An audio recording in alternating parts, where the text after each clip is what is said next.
what is important in our relationship, because both India and Russia might have special relationships with other partners, but we can be sure about India, and you can be sure about Russia, that this is a choice by us and by you. Yes. It's not choice by anybody else to impose relationship. Not dictated by a third party.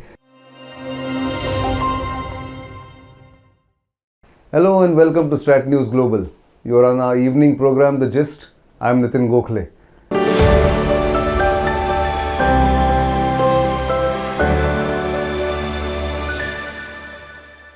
And today we have two special guests joining us, of course visiting Delhi, but joining us from Moscow. They are members of the Valdai Discussion Club, one of the prominent think tanks in Russia. So first let me introduce the chairman of Valdai Discussion Club, Dr. Andrey Bystritskiy. And to his right is Fyodor Lukyanov, who is the research director at the Valdai Discussion Club. Both of them were here for meetings with different think tanks and some semi-official organizations. So we are honored and privileged that you visiting our studio and discussing the India-Russia bilateral relationship, as well as of course the larger international scenario that we are in. So Dr. Andrey, I want to start with you. First of all, what brings you to India, and what are you looking at in terms of relationship between India and Russia? I think that we, first of all, we are living in the very hard, complicated time, and generally we can see emerging of the new world order. It's very serious time for discussions, for communications, because our main idea to try to image this future, to try to maybe to discuss main features of this future, to think about our constructive cooperation in creation of this future. Our own think tank and like Vivekananda Foundation, both organizations, the main goal, the main task of this organization is to discuss, to create, to describe this future, some models, to see obstacles, challenges, and everything. It's our main purpose to speak about most important issues of contemporary world agenda, to speak about conflicts, to speak about way of cooperation between our countries and how we can live in contemporary world, how we can improve it, how we can create well-balanced, relatively comfortable system for everybody. That's great. In fact, I was listening to you at the Vivekananda International Foundation today in the closed door session, and very interestingly you described the world as being in disorder, and you said, if I got it correctly, old ideas of globalization are upended and regulated relationships are a thing of the past. Yes, that's my point, and more than that, I try to argue that disorder is a normal situation for international relations, because order, we had the privilege, our generation, yes. We had the privilege to live in a very much well-ordered world. But that was not what the history of international relations demonstrates us. And if we look at the previous centuries, periods with any kind of order are very rare, while the whole normal chaotic development is just how international relations used to look like. And now we are moving from a pretty comfortable period, and paradoxically probably I include in this comfortable period the Cold War as well. Sure. Because the Cold War was not the best time in international history, but it was a pretty well organized and predictable period for all countries, for India as well. Yeah. Mm-hmm. And now we are moving towards something completely different. And my point, based on the initial concept, is that in this new world, each country bears bigger responsibility to protect itself and to guarantee its own development. True. And I think what I found fascinating is your remark that intuition and instincts may take over policy making. Yeah, that's what we see. First of all, we see that leaders, persons, are now more important than institutions. I think there's everywhere. India is not an example. India has a very strong leader. Sure. Russia as well. And if they are persons who decide, then of course instincts and feelings and sentiments are more important. True, and I think you've hit the nail on the head. But since you came to India and you had these meetings, what is it that Valdai Discussion Club is looking for with the Vivekananda International Foundation? Are you into some partnership, some arrangement? Are you going to do some joint research? Everything is possible in Russia and in India, and there is no limits for all of us, for our foundation and for Vivekananda Foundation. Well, first of all, I think we will continue our contacts and our meetings. I hope that maybe it's possible to create some common documents, some reports, some articles about contemporary situation, and of course we need some foundation for our future constructions, and for this we have to describe the situation. And during morning session today there was suggestion to prepare maybe in some months common report. A vision document was spoken about. Yeah, yes, right. about Russian perspective, India's perspectives, to compare it, to detect most painful points, to detect some direction of development. It's a typical analytical work, and I hope we will follow this. Will follow in this direction. Vivekananda Foundation, it seems to me, it's a very good partner for this, and very competitive, very well prepared for this, and I hope so. A lot of brilliant experts on the Indian side. True. No, it's even more important. Yes. A lot of brilliant experts, but just in this foundation, Vivekananda Foundation, there are several persons with enormously rich experience working with Russia, including our good friend Ambassador Varma, who That's right. used to be ambassador. Venkatesh pretty Varma, recently. yes. And there are plenty of different think tanks in India, absolutely great institutions, but we really think that Vivekananda is better situated to work with us. True. Because in our meeting participated today 14 former ambassadors. That's right. in key countries. Yes. Russia, United States, Israel, and so on and so on. Absolutely. China, yes. In fact, all of them were there. But like I think most speakers, I heard them talking about it, that India-Russia bilateral relationship needs new drivers and new commitment going forward. What do you think can be the new drivers for the India-Russia bilateral relationship? You know, there are two aspects of our relationship. First of all, the relationship in the past was exemplary. Sure. So probably we cannot find any country for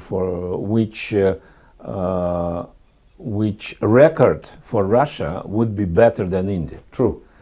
Even with China, we had very close relationship for a while in 20th century, but it ended up in a big conflict, but never with India.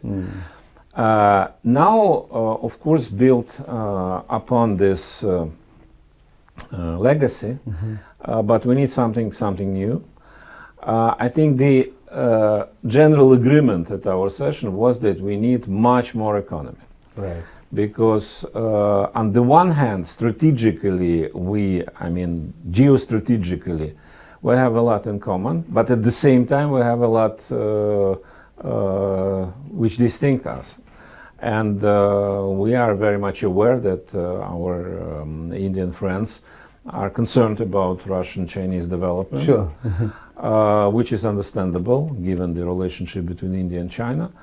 But at the same time, I think that we try and we do our best to explain to our Indian friends that at this particular point, a relationship with China is absolutely indispensable for Russia.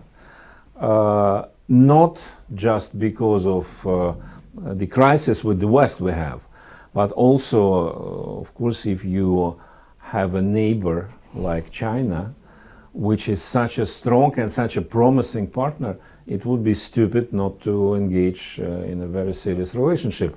But that means that Russia needs to diversify relationships as much as possible, and India is a natural partner to do it. As for practical areas, I think we need much more technologically driven areas, because even despite some problems Russia experienced in recent decades, our high-tech capacity is very high, Indian high-tech capacity is very high, and we are what is important in our relationship, because both India and Russia might have special relationships with other partners, but we can be sure about India and you can be sure about Russia that this is a choice by us and by you. Yes. It's not choice by anybody else to impose relationship. Not dictated by a third Yeah. party. So in that context, one thing before I come on to more contemporary issues is, does Russia have any concerns about India's perceived or real tilt towards the West or the United States in particular? There are discussions in Russia, and there are people who are not happy about this. I think that the severe moment when Russia was pretty nervous about that is over, and we start to understand, and we started to understand that it's absolutely normal in the new world that any country tries to diversify relationships and to use all opportunities which are opening up. Right. Rather the opposite, the binding alignment and alliances, it's not how the future will look like. I think the only binding community which we still have is NATO, but we will see how long it will last. So talking about NATO, where is the conflict or war with Ukraine right now, which is basically a war with NATO in some of our people's view? How do you situate the current situation as far as the conflict is concerned? Current situation, from my point of view, is not bad, and in some sense better than, for instance, 1 year ago. A little bit more. We see that yes, of course, there is a conflict with NATO, no doubt, but at the same time, Russia, despite some expectations, not bad, and Russian economy is even growing. Russian society, from my point of view, in good conditions, and it's and this conflict probably I don't know how long it will be continued, but today's situation generally, I think, in many senses positive. Do you think there's an end in sight, or what is the end objective that Russia may have in your assessment? You know, the end objective has never been clearly declared, and this is part of the game, Right. because no one. Okay, let us be honest. The initial plan has failed quite quickly, Right. and after that, the design of this campaign was being created during the campaign.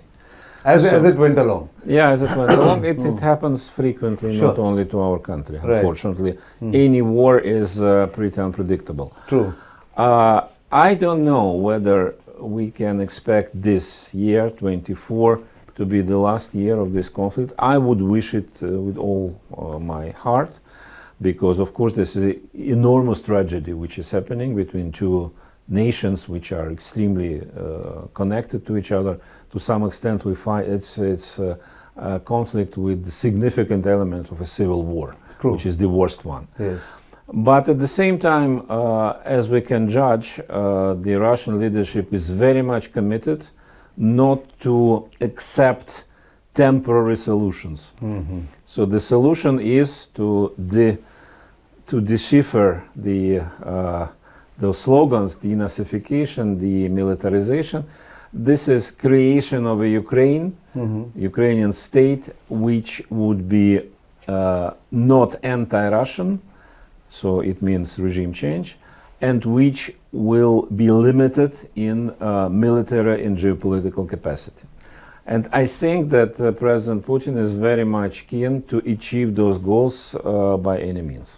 True. And I think he has, the country is in a position to sustain this war. Like you mentioned, economy is far better than it was, say, 1 year ago. Even the military situation is far better than it was 1 year ago. So in that context, now has Russia started looking at other aspects of the global churn that is happening? And of course, you have a good relationship with China. You also don't have a bad relationship with India. But in terms of multipolarity that we spoke about, is it going to be some kind of a attempt on Russia's part to have a third bloc? There is a Western-led alliance or a US-led alliance. There is a global South, which India is trying to become one of the leading nations there. What about Russia, China, and the bloc led by Russia, China? Is there a possibility? I don't think we can speak about a bloc led by Russia, China. Okay. Russia and China and India are countries which will never engage in binding relationships. Sure. No alliances. Okay. We know that Soviet Union had an alliance, but in fact it was no alliance. It was just a bunch of depending countries, Right. and the same for many big NATO to some extent. So United States are so much supreme over others that they don't limit their sovereignty because of Europeans do, but they. So I don't believe in any blocs. But what I believe is that Russia is turning towards the global South, not to lead the global South towards something. The role which Russian campaign in Ukraine is playing for international affairs is to demonstrate actually, and people in the global South see it, that US supremacy has very significant limits. And since many countries saw it, so you see how much different they started to behave. Countries which normally used to be very much loyal towards the United States, be it Turkey, be it Gulf monarchies, be it many countries in Africa or in Southeast Asia, they now believe that they need to be flexible. Look after themselves. Look after themselves, look after all opportunities. And that it happens very, very quickly. That's fantastic. I didn't expect this.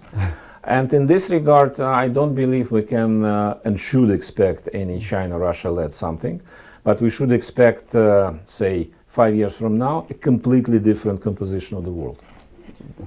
Inshallah, as they say in Pakistan. But yes, absolutely. Russia is paving way to the future, and it's a very important process.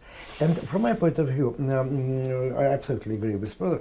Russia is looking for balance, and will try to create principles of this world, principles comfortable for everybody, for a little just situation. In this case, Russia will not try to find one direction. No, Russia will try to give opportunity for everybody, for all countries and other entities, to find own way and try to avoid deep contradiction and conflicts. It's not easy, but it's possible, because future world should be very, very flexible and